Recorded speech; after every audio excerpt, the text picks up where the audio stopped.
আপনারা অনেকেই কালারিং চাইতেছেন যে কালারিং এর মধ্যে কোনো বাতি আছে কিনা। আমাদের কাছে যারা নাকি অর্ডার দিয়ে বানাইবেন, আপনার যে কালার লাগবে, আর যে দোকানে আপনারা আমার শুধু আমাকে এতটুকু ফোন দিয়ে বলবেন যে আমার এই দোকানে এটা আমরা সাজেস্ট করে দেবো।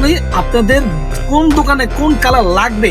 আপনারা অনেকেই কালারিং চাইতেছেন যে কালারিং এর মধ্যে কোনো বাতি আছে।